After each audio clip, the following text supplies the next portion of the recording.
Salut les petits loups! Alors aujourd'hui j'ai envie de vous parler d'un sujet un peu plus sérieux que les dernières vidéos que j'ai postées sur YouTube. Donc il va s'agir du travail. Donc alors voilà, ça dépend vraiment dans quel cadre vous venez en Corée, mais moi personnellement quand j'ai décidé de venir en Corée, j'avais vraiment envie de m'installer ici et éventuellement de passer quelques années ici et donc de trouver un vrai travail. Pour commencer, en fait, je suis venue avec un visa vacances-travail ou Working Holiday Visa d'une durée d'1 an. Et j'ai remarqué qu'en fait, la plupart des personnes qui venaient ici avec ce visa, en général, ils n'essayent même pas de trouver un travail en rapport avec leurs études ou leurs compétences. En général, ils se tournent directement vers un job de serveuse ou bon, professeur de français, légalement, on ne peut pas travailler en tant que professeur de professeur ou tuteur de français avec un visa vacances-travail. Il faut avoir un visa spécifique. Par contre, ça ne vous empêche pas de faire des cours privés dans un café, etc. Mais donc oui, c'est vrai qu'en fait, la plupart des gens que je connais en Corée travaillent en tant que serveur. Et ouais, voilà. Et donc, voilà, et beaucoup de gens ne cherchent même pas à postuler dans de vraies grandes entreprises qui pourraient recruter du personnel pour éventuellement ensuite que ça débouche sur un vrai contrat de travail, etc. Donc moi ça a toujours été mon objectif de travailler lorsque j'étais au Japon et lorsque je suis venue en Corée, puisque ce qui m'intéresse lorsque je vais à l'étranger, ce n'est pas de voyager et de faire du tourisme, mais c'est vraiment de vivre comme une personne locale en fait. Donc j'ai vraiment envie d'expérimenter le métro boulot dodo, mais version Japon, version Corée. Voilà, c'est vraiment ça qui me plaît et qui m'intéresse. Donc en fait, dès que je suis arrivée en Corée, avant même de venir en Corée, j'étais déjà en relation avec une entreprise pour laquelle j'ai d'abord travaillé. Donc j'ai travaillé dans une agence de voyage en tant qu'infographiste pour une durée de 5 mois, si je me souviens bien. Donc j'ai fait une partie en temps partiel parce que je faisais des cours aussi au même moment à l'université, des cours de coréen. Et ensuite j'ai continué à temps plein pendant peut-être les 2 derniers mois. Et voilà. Ensuite j'ai trouvé un emploi, un vrai emploi à plein temps avec un vrai salaire d'employé à plein temps. J'avais vraiment un poste à responsabilité. J'étais dans une entreprise coréenne et j'étais la seule personne non coréenne. Donc c'est vrai que c'était très valorisant pour moi et c'était vraiment une superbe expérience. Et là donc j'ai travaillé comme assistante marketing pour le marché français, puisque c'était une entreprise coréenne qui voulait vendre ses produits en France. Voilà, donc j'ai fait ça pendant 1 an. Et voilà, ça s'est très bien passé.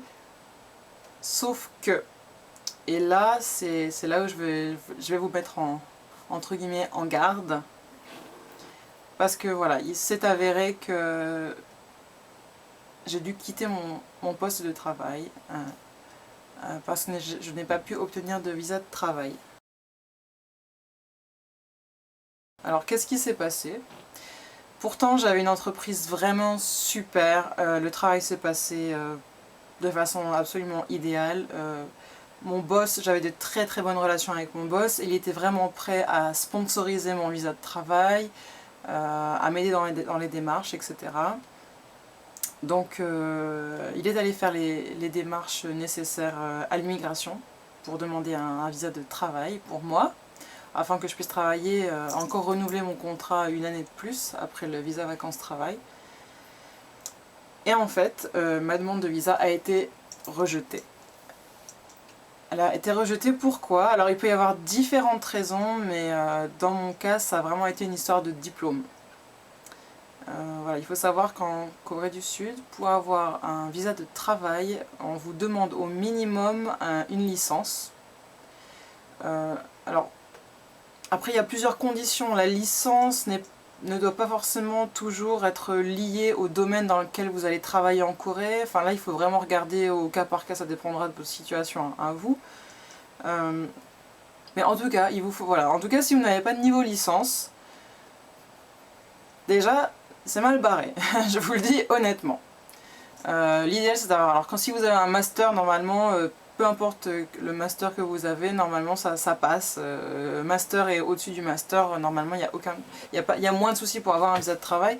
Mais ce n'est pas les seuls critères pour obtenir un visa de travail. En fait, on demande aussi qu'il y ait un certain quota d'employés étrangers dans l'entreprise que donc l'entreprise ne peut pas dépasser. Il faut aussi pouvoir justifier que vous ne pouvez pas faire un Coréen ne peut pas faire le travail à votre place. Donc moi, dans mon cas, ça ne posait aucun problème puisque de toute façon, j'étais la seule personne qui parlait français et anglais. Et qu'ils avaient de toute façon besoin d'une personne française pour s'étaler sur le marché français, prendre contact avec les revendeurs en France directement, etc. Donc ça, ce n'était pas un problème, mais voilà, le problème du diplôme, ça a tout foutu par terre, parce que voilà, moi je suis issue de la formation professionnelle. Voilà, j'ai simplement pas de diplôme universitaire, et pourtant je suis tout à fait embauchable. J'ai trouvé du travail ici, j'ai trouvé du travail au Japon. Donc c'est vraiment pas un problème de compétences, mais effectivement c'est vraiment un problème administratif, c'est un problème de papier pour l'immigration qui va pas commencer à faire du cas par cas. Donc si vous rentrez pas dans les cases, c'est... Voilà. Bon, mon entreprise a même fait appel à un avocat pour faire passer mon dossier, pour essayer de revoir un peu la constitution du dossier, les papiers. Mais bon, ça n'a vraiment pas été possible, donc voilà, j'ai dû quitter mon poste, et à regret.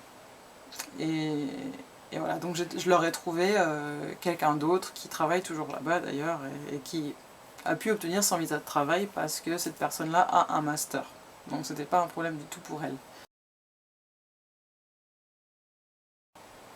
Du coup, mon conseil pour tous les gens qui regardent mes vidéos et qui veulent venir en Corée, mais qui veulent surtout s'installer en Corée, vivre en Corée, travailler en Corée, si vous voulez vous installer sur de la longue durée, donc plus d'un an, il faut vraiment penser à être déjà bien armé au niveau des diplômes.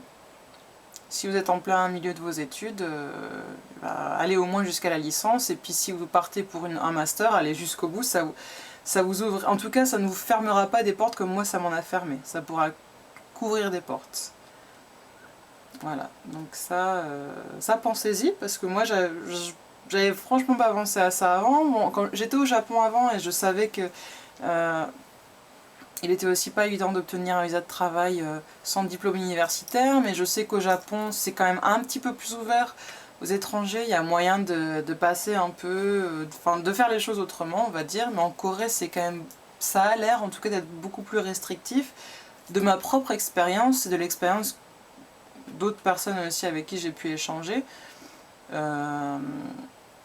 Après voilà, je travaille pas à l'immigration, je peux pas vous dire que tout est foutu, mais si vous n'avez pas de diplôme universitaire, mais ça risque d'être vraiment plus difficile en tout cas.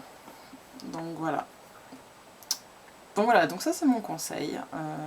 Niveau études, c'est important avant de venir en Corée. Ensuite, voilà, donc si vous avez une licence, si vous avez un master et que vous venez en Corée en visa vacances-travail, n'hésitez pas à envoyer vos candidatures à des entreprises qui vous intéressent réellement et à essayer de valoriser, même si c'est juste pour un an, essayez de valoriser un peu votre CV avec une vraie expérience en Corée et non pas seulement être serveuse ou babysitter ou donner des cours de français 3 heures par semaine, parce que ça bien sûr pour vous ça va être enrichissant, ça va vous faire de l'argent, mais c'est vrai que sur un CV, une vraie expérience à l'international, c'est quand même super intéressant. Et moi je regrette aucunement les expériences que j'ai eues ici.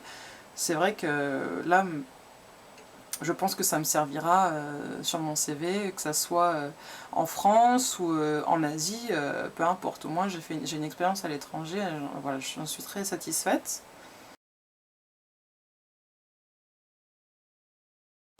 Honnêtement, moi j'ai vraiment l'impression qu'il y a du travail pour les étrangers en Corée. Je pense vraiment pas que ça soit impossible, parce que bon, beaucoup de gens ont l'air de dire que c'est difficile, ils savent pas où chercher, ils galèrent à trouver quelque chose, mais alors, honnêtement, moi j'ai jamais eu de problème à trouver du travail à l'étranger. J'ai eu des problèmes quand j'ai voulu trouver un travail en France, mais je pense que j'étais pas très motivée à chercher aussi, honnêtement. Mais je pense vraiment que en Corée, surtout en ce moment, où la Corée s'ouvre, veut s'ouvrir à l'Europe notamment, et peut-être à la France aussi. Donc c'est vraiment le moment ou jamais d'essayer de faire son petit nid, et surtout si, alors je pense qu'il y a beaucoup de domaines, bien sûr si vous êtes ingénieur, enfin si vous travaillez dans un domaine vraiment purement technique, là il y a vraiment de vrais postes, même des postes d'expatriés en Corée, ça il y en a bien évidemment, mais si vous n'êtes pas ingénieur ou spécialiste de quelque chose, enfin, dans quelque chose de technique ou voilà, informatique, etc., dans des choses très très poussées, si par exemple vous êtes comme moi dans le marketing, la com, ça c'est le genre de domaine dans lequel vous pouvez trouver du travail en Corée, ça j'en suis persuadée, c'est un domaine vraiment vaste, et bon, alors bien sûr, le mieux c'est tout de même de parler au moins anglais, parce que bien sûr il y a des entreprises françaises avec lesquelles vous pourrez travailler en français, mais si vous voulez intégrer une entreprise coréenne ou internationale, l'anglais est indispensable, rien que pour parler avec vos collègues, avec votre boss, même si vous travaillez directement en rapport avec la France, vous avez au moins besoin de comprendre l'anglais. Donc après le coréen c'est pas forcément nécessaire, parce que de toute façon, là où on a besoin d'étrangers, en général on n'attend pas forcément de vous que vous sachiez parler coréen. Ça peut être un plus, mais c'est vrai que les gens que je connais qui travaillent en Corée, qui ne parlent pas coréen, quoi. Et les personnes qui parlent coréen ne travaillent pas, travaillent souvent pour leur compte, ou font de la traduction, ou ont leur propre business, enfin c'est encore autre chose. Donc en tout cas voilà, donc vous venez en Corée avec une licence, ou encore mieux un master, et avec un bon niveau d'anglais, et quelques bases en coréen, histoire de montrer quand même que vous vous intéressez, que vous n'êtes pas perdu. Et voilà. Et franchement, je pense que vous trouverez un travail, et pourquoi pas passer quelques années en Corée et réaliser votre rêve peut-être. Voilà. Alors je vous dis à bientôt pour une prochaine vidéo, et bisous.